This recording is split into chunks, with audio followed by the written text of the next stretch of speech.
The following is a statement on the death of U.S. national Alain Perez by the Minister of Health, the Honorable Dr. Dwayne Sands.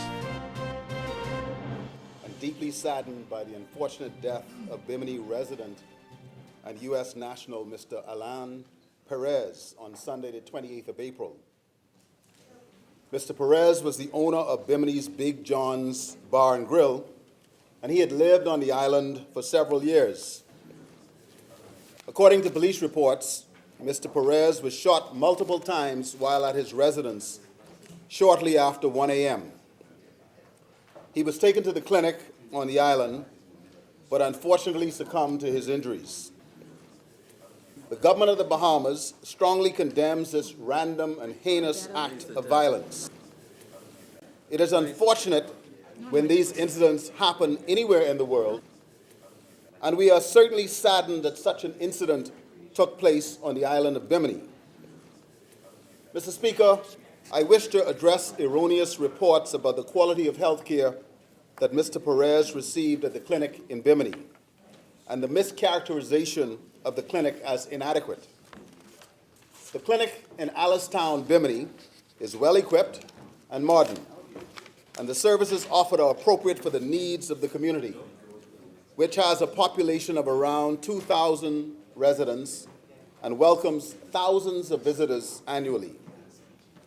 The clinic is also staffed by a full-time Bahamian board-certified physician, supported by a qualified medical team.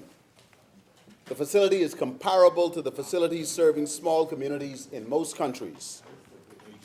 As Minister of Health, I am satisfied that the care of Mr. Perez was appropriately managed and that the appropriate treatment was administered. At the clinic, Mr. Perez received advanced trauma life support treatment, which is used by medical providers in the management of acute trauma cases. All efforts to seek specialist care were made. The offer to transport Mr. Perez unattended in an airplane on the ramp without medical staff was inappropriate, and therefore air ambulances from Florida and Nassau with appropriate staffing were contacted. Mr. Perez presented in shock from the multiple gunshot wounds and unfortunately succumbed to his injuries less than 2 hours after his arrival at the clinic. His body was flown to Nassau, and an autopsy is to be performed today.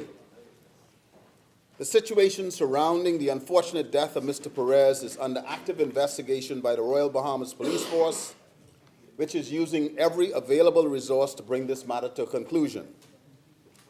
As a destination, we welcome millions of visitors to our shores annually, and the Bahamas takes any incident affecting a visitor very seriously. We offer our most sincere condolences to the family of Mr. Perez during this difficult time. Thank you, Mr. Speaker. The proceeding was a statement on the death of U.S. national Alain Perez by Minister of Health, the Honorable Dr. Dwayne Sands.